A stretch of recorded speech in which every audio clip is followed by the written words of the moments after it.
देखो, chapter correlation analysis और topic भी है हमारे पास, कोरिलेशन एनालिसिस क्या होती है। ठीक है। देखो, को का मतलब है दो। ओके। तो ये हमारे पास क्या है, कोरिलेशन एनालिसिस क्या है? This is the study. ये क्या है हमारे पास? स्टडी है between the relationship between two variables.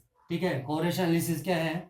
Study, it is the study, ठीक है, of relationship, study of relationship between two variables. ठीक है। दो वेरिएबल्स, अगर हमारे पास x और y दो वेरिएबल्स हैं, तो इनके बीच की जो रिलेशनशिप है उसकी स्टडी को हम क्या कहते हैं? कोरिलेशन एनालिसिस कहते हैं। ठीक है। ओके। देखो, जो x और y है, अगर इनके बीच में हमें डिग्री ऑफ रिलेशनशिप निकालनी है, डिग्री ऑफ रिलेशनशिप निकालनी है, ठीक है, ओके, तो हम यहाँ पर एक कोफिशिएंट यूज करते हैं। ठीक है। क्या करते हैं? हम एक कोफिशिएंट यूज करते हैं जिसे हम कहते हैं कोफिशिएंट ऑफ कोरिलेशन। क्या कहते हैं? Coefficient of correlation. ठीक है, जिसे हम रो से रिप्रेजेंट करते हैं। ठीक है। ओके। देखो, जैसे देखो, इसमें क्या है, मान लो अगर एक चीज, ठीक है, एक्स और वाई, एक्स और वाई, ठीक है, देखो एक चीज के चेंज होने में, ठीक है, एक्स के चेंज होने से वाई के चेंज होने में क्या फर्क पड़ रहा है? ठीक है, एक्स चेंज हो तो वाई भी चेंज हो रहा है। ठीक है। तो एक्स के चेंज होने से वाई के चेंज में क्या फर्क आता है, उसे हम कहते हैं कोरिलेशन एनालिसिस। जैसे आपके पास है डिमांड एंड प्राइस। ठीक है, मैंने आपको पहले प्रीवियस वीडियो में भी बताया था। अगर आपके पास मान लो टीवी है कोई, ठीक है, ठीक है, टीवी है, अगर उसकी प्राइस कम है, ठीक है, प्राइस अगर उसकी कम है, तो डिमांड उसकी उतनी ही ज्यादा होगी। ठीक है। ओके। या तो फिर कई बार ऐसा होता है कि जिस ऑब्जेक्ट की आपके पास डिमांड बहुत ज्यादा है उसका प्राइस भी इंक्रीज करता है।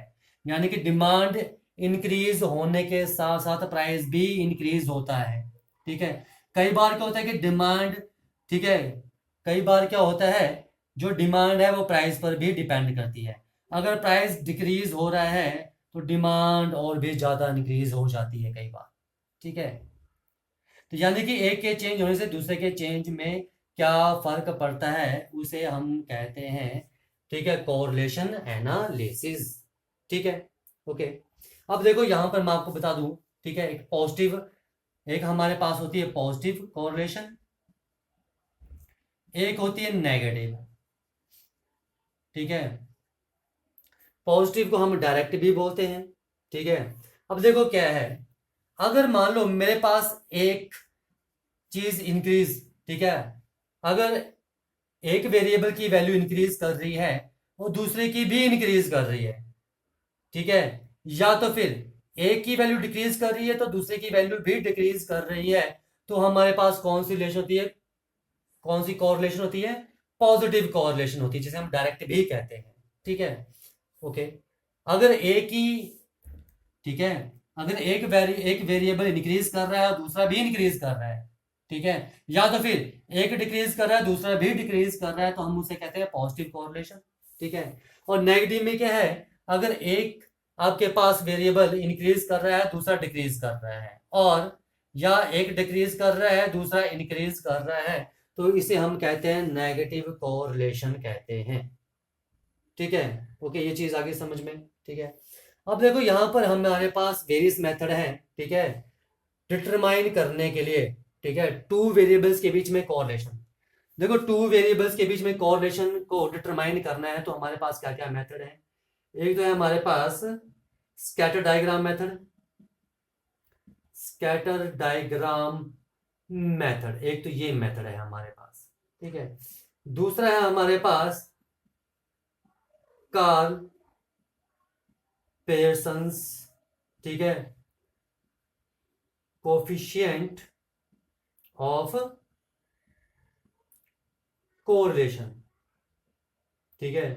को, COFF COEFFI, ठीक है। और तीसरा है हमारे पास रैंक मेथड, ठीक है, जो कि इस बार आपके सिलेबस में नहीं है। तो हमने यही दो मेथड स्टडी करने हैं, scatter diagram method and Karl's Pearson coefficient of correlation method. ठीक है, आओ वन बाय वन इनको स्टडी करते हैं।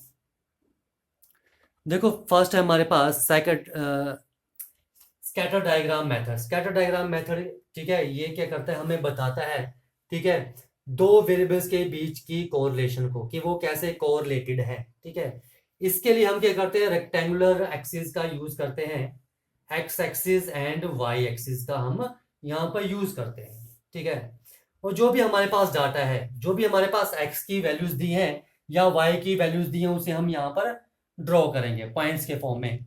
ठीक है, तो अगर देखो पॉइंट्स के फॉर्म में एक्स की वैल्यूज जैसे हमारे पास दी होती थी यहाँ पर 23, 24, 21, 25, 26, 27, 28, 29, इस टाइप की वैल्यूज दी हैं। ये एक्स है, ये वाई है। ठीक है, देखो जब आप यहाँ पर एक्स की वैल्यूज को, ठीक है, मतलब ऐसे से लगाओगे तो ये पॉइंट लगेंगे। ठीक है, क्या बनेंगे, ये डॉट बनेंगे ऐसे। ठीक है, जब आप एक्स की वैल्यूज को लगाओगे। ओके, ठीक है, फिर सुन लो स्कैटर डायग्राम क्या है, ये हमारे पास बताता है कि एक्स और वाई जो है किस तरह से हमारे पास कोरिलेटेड है। ठीक है, उनकी डिग्री ऑफ कोरिलेशन क्या है। ओके, ठीक है, देखो तो इसके लिए हम रेक्टेंगुलर एक्सिस का यूज करते हैं यहाँ पर, रेक्टेंगुलर कोऑर्डिनेट एक्सिस का। ठीक है, और जो भी इन पॉइंट्स एक्स के अलोंग जो भी डॉट पॉइंट्स हैं, उनको हम यहाँ पर डॉट से रिप्रेजेंट करते जाएंगे। 23 कहाँ पर आ रहा है, 24, ठीक है, 23 कहाँ आ गया, 21 कहाँ आ गया, ऐसे ऐसे हम इनको, इन पॉइंट्स को रिप्रेजेंट करते जाएंगे। ठीक है, एक्स और वाई की वैल्यूज को। ठीक है, ठीक है, जैसे हमारे पास ये 23, 24 है, तो देखो 23 मान लो यहाँ पर है, 24 यहाँ पर, तो ये पॉइंट आ जाएगा। 21, 25, 21, 25 कहाँ आ रहा है पॉइंट, उसके अकॉर्डिंग लगाते जाओगे, तो हमारे पास ऐसे ऐसे पॉइंट बनते जाएंगे। ये जो डॉट हमारे पास बन रहे हैं, इन्हें हम कहते हैं स्कैटर डायग्राम मेथड। ठीक है, अब देखो इसमें क्या होता है, अगर ये जो सभी प्लॉटेड पॉइंट जो हैं, सभी प्लॉटेड पॉइंट ये जो आ रहे हैं, ये लगा पता कैसे ड्रॉ किया। ठीक है, एक बार फिर देख लो, जैसे कि मैं आपको 23, 24, तो एक्स में 23 देखो, वाई में 24 देखो, पॉइंट लगा दो। फिर एक्स में 21 देखो, वाई में 25 देखो, पॉइंट लगा दो। ठीक है, वैसे ही एक्स में 26 देखो और वाई में 27 देखो और पॉइंट लगा दो कहाँ पर आ रहा है। ठीक है, ये चीज आगे समझ में। ठीक है, तो इस तरह से हमारे पास एक स्कैटर डायग्राम बन जाएगा। ठीक है, अब आपने इसमें क्या देखना है, ये जो हमारे पास जो भी प्लॉटेड पॉइंट आए हैं, अगर ये स्ट्रेट लाइन में है, ठीक है, अगर ये स्ट्रेट लाइन में है और ये अपवार्ड ट्रेंड शो कर रहे हैं, अपवार्ड ट्रेंड यानी कि ऊपर की ओर जा रहे हैं, ठीक है, तो हम कहेंगे, ठीक है, there is a perfect positive correlation. ठीक है, तो क्या होगी हमारे पास, परफेक्ट पॉजिटिव कोरिलेशन होगी, ये ध्यान रखना। फिर सुन लो, आपने क्या देखना, हमारे पास ये जो डायग्राम बनेगा, ठीक है, अगर ये सभी प्लॉटेड पॉइंट एक स्ट्रेट लाइन में बन रहे हैं ऐसे, ठीक है, और शो कर रहे हैं अपवार्ड ट्रेंड यानी कि ये ऊपर की ओर जा रहे हैं, ठीक है, तो हम क्या कहेंगे, there is the perfect positive correlation. तो हमारे पास क्या होगी, परफेक्ट पॉजिटिव कोरिलेशन होगी। ठीक है, इसका मतलब क्या है, अगर एक वेरिएबल इंक्रीज कर रहा है तो दूसरा वेरिएबल भी इंक्रीज कर रहा है। ठीक है, आपको बताया था मैंने पॉजिटिव कोरिलेशन, अगर एक वेरिएबल इंक्रीज कर रहा है दूसरा वेरिएबल भी इंक्रीज कर रहा है, ठीक है, तो हमारे पास क्या बनी, परफेक्ट पॉजिटिव कोरिलेशन। अगर हमारे पास यहां पर डाउनवर्ड ट्रेंड शो होता है, कैसा शो, डाउनवर्ड, ऐसे ऐसे पॉइंट, यानी कि एक्स की वैल्यू, ठीक है, यहां पर, ठीक है, एक्स की वैल्यू इंक्रीज कर रही है, एक्स की वैल्यू इंक्रीज करी तो वाई की वैल्यू यहां पर डिक्रीज करती जा रही है। ठीक है, जैसे यहां पर मान लो x1 पॉइंट है तो y1 की वैल्यू, तो ये मेरे पास क्या जाएगा, ठीक है, x1 पर दिस इज x1, y1। ठीक है, यहां पर मैं x2 पॉइंट ले रहा हूं तो यहां पर आ जाएगा x2, y2। ठीक है, तो ये y2 आ गया, ये y1 आ गया, ये x1 आ गया, ये x2 आ गया। ठीक है, तो जैसे जैसे x इंक्रीज कर रहा है तो y यहां पर डिक्रीज कर रहा है, ठीक है। तो जब डाउनवर्ड ट्रेंड शो करेगा स्ट्रेट लाइन में, तो हमारे पास क्या आएगा यहां पर, परफेक्ट नेगेटिव कोरिलेशन होगी, ठीक है। ये हमारे पास स्कैटर डायग्राम, ठीक है, स्कैटर डायग्राम हमें बताता है। अगर, ठीक है, जरूरी नहीं आपके पास सेम स्ट्रेट लाइन ही बनेगी, कई बार आपके पास क्या होगा, देखो कई बार आपके पास पॉइंट ऐसे बनेंगे, ठीक है, जरूरी नहीं एक स्ट्रेट लाइन बनेगी, ऐसे ऐसे ऐसे ऐसे ऐसे ऐसे बनते जाएंगे, यानी कि थोड़ा सा ये थोड़ा स्कैटर हुआ होगा, ठीक है। तो ध्यान रखना, जितने यहां पर क्लोजर होंगे, ठीक है, पॉइंट, ठीक है, मान लो कोई भी स्ट्रेट लाइन, ये बीच वाली स्ट्रेट लाइन को कंसीडर कर लो, जितने क्लोज ये स्कैटर, ये पॉइंट स्कैटर होंगे, जितने क्लोज स्कैटर होंगे, ठीक है, जितने नजदीक नजदीक ये पॉइंट होंगे, ठीक है, उतनी ही उसकी हायर डिग्री होगी कोरिलेशन की। और जितने पॉइंट ये दूर दूर होंगे, ठीक है, दूर दूर का मतलब है, जैसे ये आ गया, तो पॉइंट यहाँ यहाँ यहाँ यहाँ है, यहाँ यहाँ यहाँ यहाँ है, तो देखो पॉइंट कितनी दूर यहाँ पर स्कैटर किए हैं, दूर दूर है पॉइंट यहाँ पर, ठीक है, और यहाँ पर पॉइंट काफी नजदीक नजदीक है।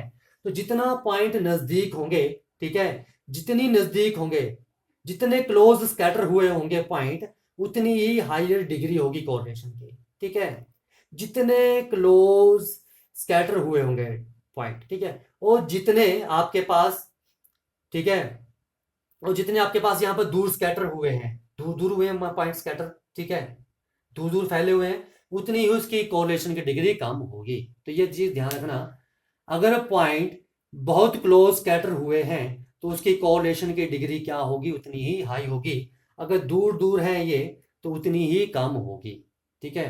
तो इस चीज का ध्यान रखना, ये था हमारे पास स्कैटर डायग्राम मेथड, ठीक है। आ जाओ, नेक्स्ट है हमारे पास कार्ल पेयरसन्स कोएफिशिएंट ऑफ कोरिलेशन, ठीक है, उसे करते हैं अब, और उन पर बेस्ड क्वेश्चन भी करेंगे, ठीक है। देखो Karl Pearson coefficient of correlation, ठीक है, अब देखो इसका फार्मूला क्या है।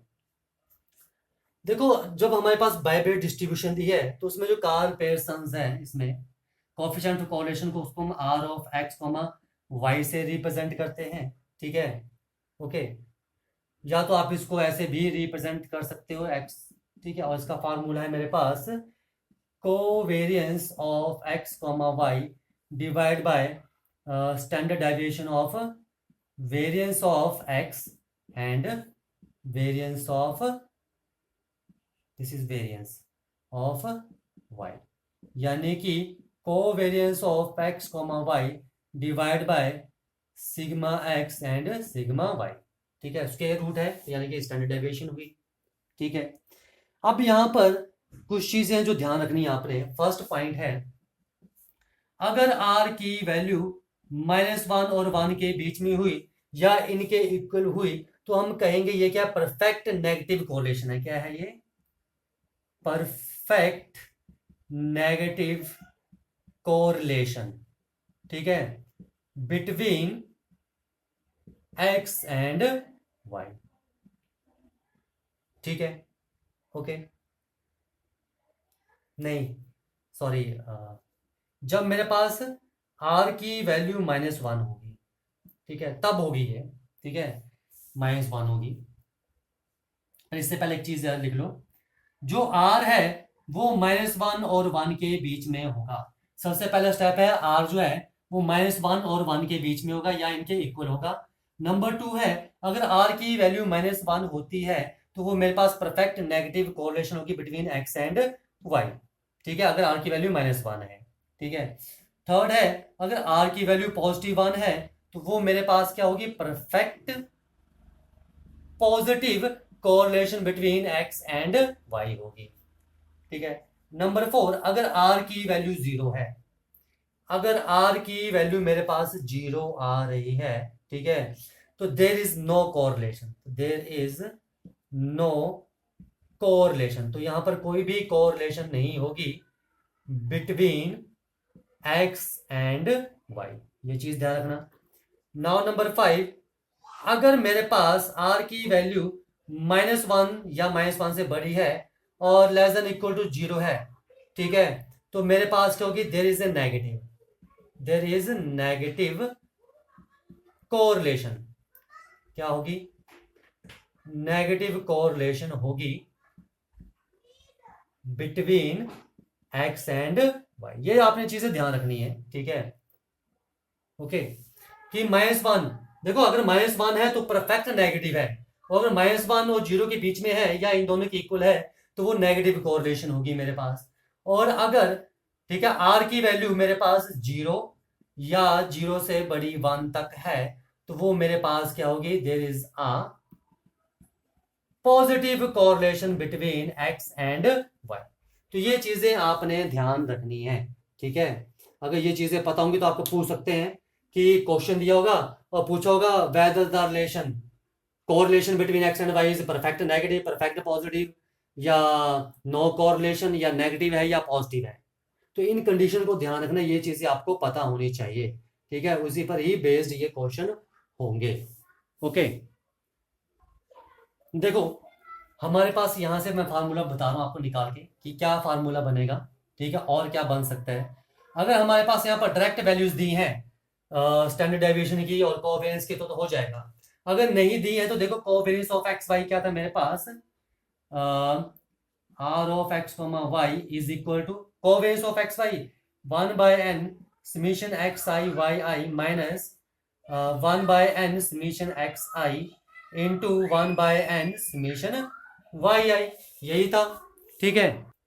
और देखो जो मेरे पास यहां पर, ठीक है, square root of variance of X की वैल्यू क्या थी मेरे पास, summation X I square upon N minus summation X I upon N का होल स्क्वायर, ठीक है। And this is summation Y I square upon N minus summation Y I upon N का whole square. आओ इसे solve करते हैं, फिर वहां से जो फार्मूला बनेगा हम उसका यूज करेंगे। ये क्या आ जाएगा मेरे पास, n into summation X I Y I minus summation X I summation Y I upon N square, एलसियम लिया और इसे सॉल्व कर लो तो ये क्या आ जाएगा मेरे पास, यहां से अगर स्क्वेयर हटा दूं, ठीक है, तो ये इसका स्क्वेयर हो जाएगा और नीचे क्या आएगा एन स्क्वेयर, ठीक है। और यहां पर भी क्या आ जाएगा मेरे पास नीचे एन स्क्वेयर, ठीक है। तो देखो यहां पर क्या आ जाएगा मेरे पास, N summation X I square minus summation X I का under root divide by N under root से बाहर आ जाएगा। और यहां पर क्या आ जाएगा, N summation Y I square minus summation Y I divide by N. तो ये एन स्क्वेयर से एन स्क्वेयर कट गया तो क्या आ गया मेरे पास, तो N summation X I Y I minus summation X I Y I, not X I Y I, summation Y I divide by N summation X I का square minus summation X I का square root and summation N summation Y I square minus summation Y आई का square root, ठीक है। तो ये formula आ जाएगा मेरे पास, ठीक है। यहां पर ये होल स्क्वायर था, ये होल स्क्वायर था, तो ये मेरे पास क्या है, whole square, and this is your whole square, ठीक है। तो ये फार्मूला आपने याद रखना है और इस फार्मूले का यूज करके हम क्वेश्चन करेंगे। आओ कुछ क्वेश्चन करते हैं इस पर हम।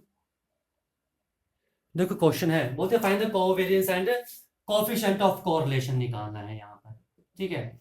पहले कोवेरिएंस निकालने थे, लेकिन देखो कोवेरिएंस ऑफ एक्स वाई हमारे पास क्या होता है, 1/n summation X I Y I minus 1/n summation X I into 1/n summation Y I, यही होता है हमारे पास, ठीक है। पहले इसको निकाल लेते हैं, तो देखो क्या रहा है, 1/n, n is 1/10 summation X I Y I is -115 minus 1/10 into summation X I is 50 and 1/10 into summation yi is -30 and which is equal to -11.5 minus plus 0.000 plus 15 and which is equal to क्या जाएगा मेरे पास, ये subtract किया तो 3.5, ठीक है। Now next हमारे पास coefficient of correlation निकालना है। तो कोएफिशिएंट ऑफ कोरिलेशन का फार्मूला अभी किया था, क्या है हमारे पास, n into summation X I Y I minus summation X I summation Y I divide by n summation X I minus X I square minus summation X I का whole square, ठीक है। And summation N summation Y आई का square minus summation Y आई का whole square. ठीक है, यही formula क्या है। नाउ वैल्यू सब्स्टिट्यूट करना शुरू कर दो। तो n की value 10, summation X I Y I की value -115 minus summation X I and Y I 50 into -30 divide by n is 10 and समेशन X I square 290 minus summation X I is 50, तो 50 का स्क्वायर इज 2500 का square root.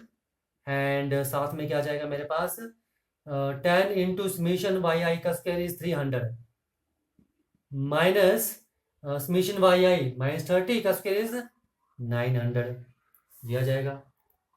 Solve कर लो, कितना आ रहा -1150 plus 1500 and divide by 2900 minus 2400 2500 400 तो 220 आ जाएगा। यहां से 3000 2100 यानी कि 10√21। ठीक है, यही आ रहा है। आ जाओ आगे। ये कितना आ जाएगा 500 400 350 अपॉन 20 इंटू 10 इंटू √21। ठीक है, तो 0 से 0 5 4 5 7 and which is equal to 7 upon 4 √21।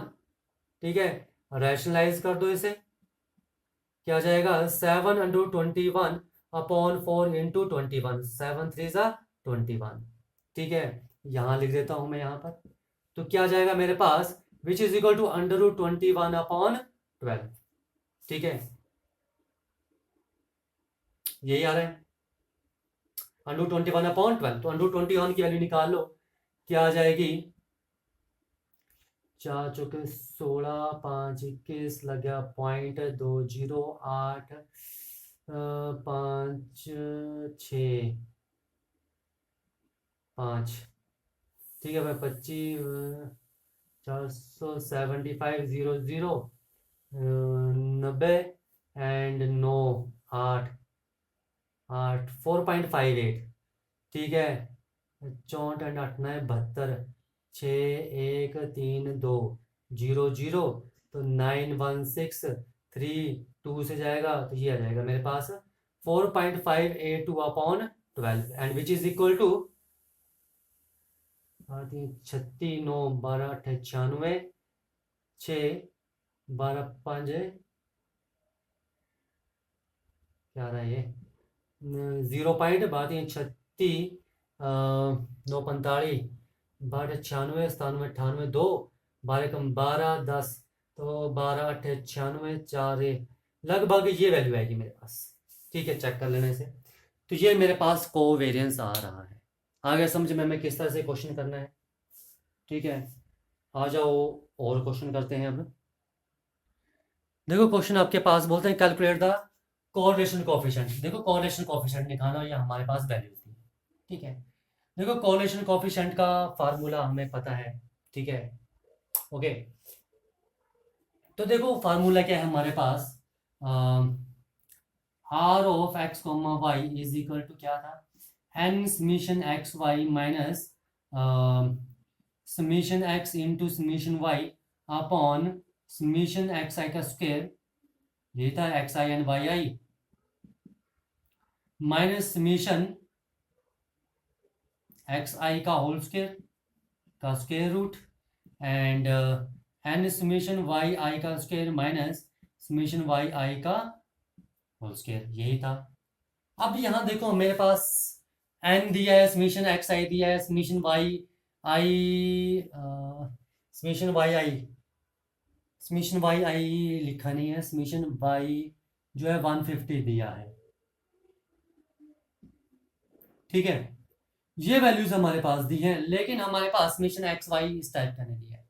ठीक है, देखो अगर मैं यहाँ पर x माइनस 10 को u मान लूं और y माइनस 15 को v मान लूं तो देखते जाओ हमारे पास क्या क्या बन रहा है यहाँ पर। ठीक है, देखो। ठीक है, जो समेशन x माइनस 10 का होल स्क्वायर है वो समेशन u स्क्वायर बन जाएगा x माइनस 10 की value and which is equal to 180, और जो समेशन y माइनस 15 का होल स्क्वायर है वो समीशन वी स्क्वायर बन जाएगा, and now which is equal 215। ठीक है, अब देखो मैं इन फार्मूला का यूज करूंगा, ठीक है, एक्स की जगह यू और वाई की जगह वी, यानी कि ठीक है, इसे मैं R of U comma V लिख सकते हैं, N summation you I we I minus summation U summation V, तो सब कुछ इसमें चेंज हो जाएगा। बस हमें यहाँ पर वैल्यू निकालनी पड़ेगी, यू आई का स्क्वायर माइनस समीशन यू आई का स्क्वायर, ठीक है, का square root, and this is square root of N summation we I square minus summation we आई का होल स्क्वायर। ठीक है, अब देखो यहाँ पर मेरे पास देखते जाओ, और यहां से ठीक है एक वैल्यू ये आ गई, दूसरी ये आ गई, summation X minus 10 and Y minus 15, ये क्या बन जाएगा, summation U V and which is equal to 60। ठीक है, ये भी आ गया, ये भी आ गया, अब मुझे नहीं, ये और ये आ गया, समीशन अब u और समीशन v चाहिए। ठीक है, तो देखो यहां पर मेरे पास u की वैल्यू क्या है, x माइनस 10 मैंने कंसीडर की है, u की वैल्यू x माइनस 10, तो समीशन u क्या आ जाएगा, summation x minus 10 and which is equal to summation x minus summation 10, तो summation x summation u is equal to summation x minus summation 10, यानी कि 10 को कितनी बार ऐड करना है, नंबर ऑफ टर्म्स कितनी है यहाँ पर 10, ये समीशन 10 का मतलब है आई 1 to n यानी कि 10, तो 10 बार आपने ऐड करना है, तो क्या आ जाएगा 10 इंटू 10, तो summation u is equal to summation x is 140 minus 100 and which is equal to 40, तो समीशन u की वैल्यू कितनी आ गई 40। वैसे ही हम v की निकाल लेंगे, ठीक है, v इज इक्वल टू क्या है y माइनस 15, तो summation v is equal to summation y minus summation 15, तो समीशन v इज इक्वल समीशन y is 150 minus this is 15 into 10, तो समीशन v कितना आ गया मेरे पास 0। ठीक है, उठाओ वैल्यू सब्स्टिट्यूट कर दो, n is 10, summation u I v आई ये निकाला है विच is 60 minus summation u is 40 and summation v is 0, तो ये 0 divide by n 10 summation u I square 180 minus summation u आई का होल स्क्वायर, u आई 40 का होल स्क्वायर इज 1600 का square root, minus नहीं not minus it is into summation 10 into we आई का square, summation we I square क्या है ये, तो 215 minus summation we आई का स्क्वायर 0 आ जाएगा मेरे पास।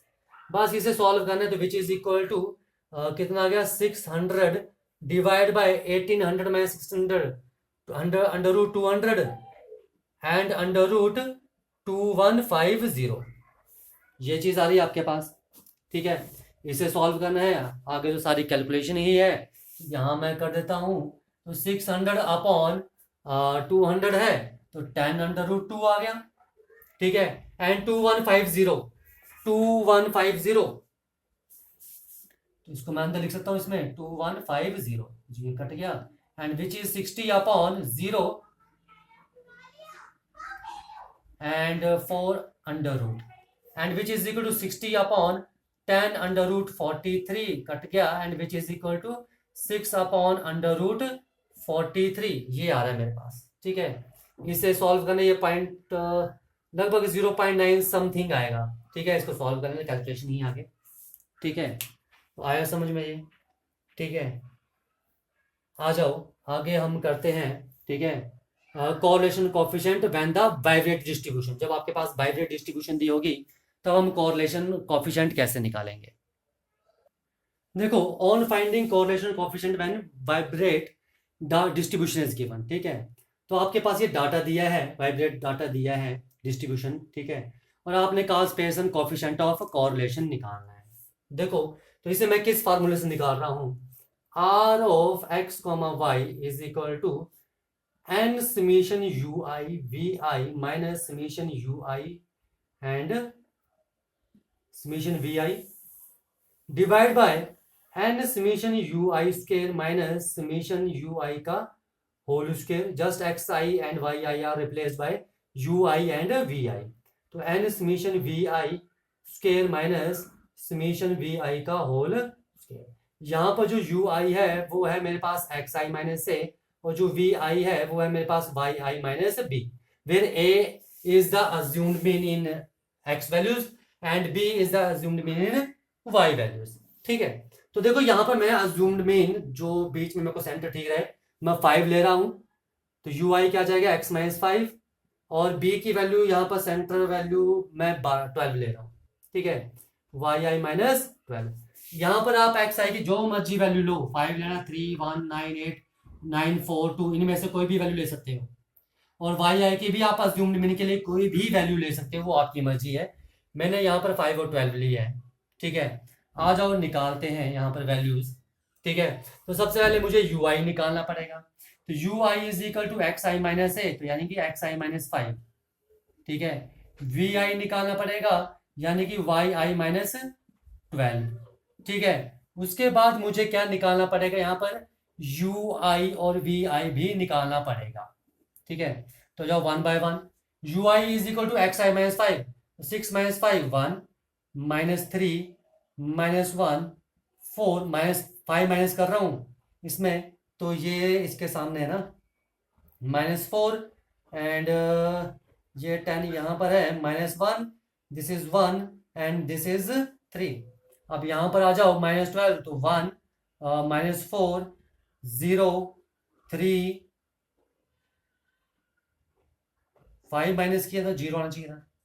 ठीक है, एक बार फिर चेक लो यार, 1, -3, -1, 4, -4 and 5, -3, -2, this is 0 and this is 3, and y v i के लिए क्या जाएगा, 1, -4, 0, 3, -3, -2, -1 and 4, and you I we I 1, 12, 0, 12, 12, 4, 0 and 12। मुझे क्या चाहिए, summation you I we I चाहिए। ठीक है, समीशन यू आई चाहिए, समीशन वी आई चाहिए, एंड एन चाहिए। एन क्या है यहाँ पर, नंबर ऑफ टर्म्स, 1, 2, 3, 4, 5, 6, 7, 8, तो एन की वैल्यू है मेरे पास यहाँ पर 8, निकाल लो।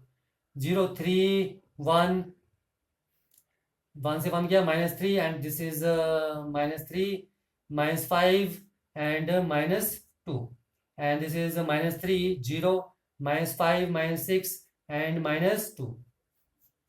ठीक है, और ये निकालो 13 एंड 24, 37, 41 एंड दिस इज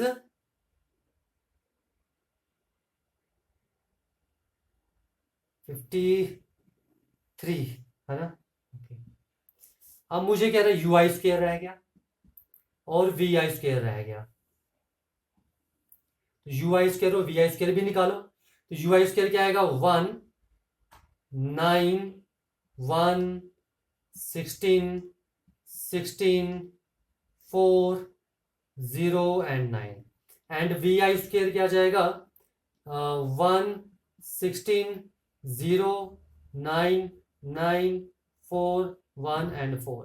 देखो यहाँ पर समीशन यू आई का square is equal to, and summation Y आई का वी आई का square is equal to 10, 11, 27, 43, 47, 56, 17 and 18, 35, 36 and 10,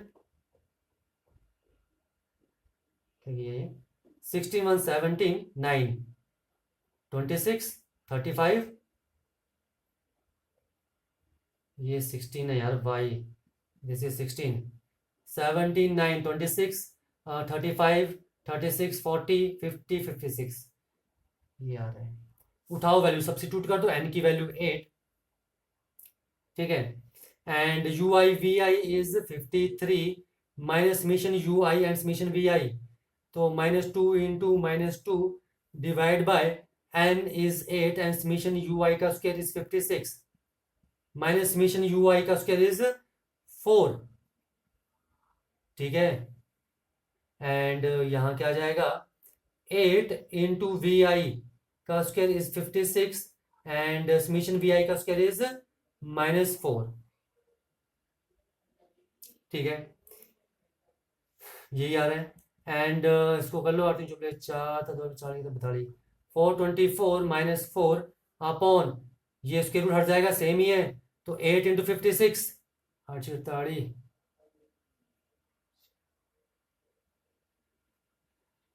यानी कि क्या जाएगा 444 यानी कि 420 अपॉन 444 आ रहा है मेरे पास। ठीक है इसे सॉल्व कर लो बीच तो 105 अपॉन 111 ठीक है इसे सॉल्व करना अप्रोक्सीमेटली ये 0.9 समथिंग आएगा। ठीक है इतना तो आप कर ही सकते हो आगे। ठीक है तो ये आपने करना है आगे कैलकुलेशन ही है वो तो आप कर सकते हो। ये चीज समझ में आएगी कैसे निकालना है। ठीक है तो जब आपके पास कार्ल्स पेयरसन अगर आपके पास वाइब्रेट डिस्ट्रीब्यूशन डाटा आता है तो आप इस फार्मूले को यूज करोगे जहां पर यू आई क्या है x I minus a is the assumed mean और वी आई क्या है y I minus b where b is the assumed mean. ठीक है यू आई में यहां पर अज्यूम्ड मीन आएगा। ठीक है और बी की वैल्यू वाई में अज्यूम्ड मीन आएगी आप जो मर्जी वैल्यू ले लो यहां पर अज्यूम्ड मीन की। ठीक है कोई फर्क नहीं पड़ेगा आंसर सेम ही आएगा। मैंने 5 और 12 लिया आप कोई और वैल्यू भी ले सकते हो। ओके ये आपकी मर्जी है। ठीक है तो एक्सरसाइज में क्वेश्चंस है वो करो ट्राई करो। ठीक है नहीं आता तो उनको पूछो। ओके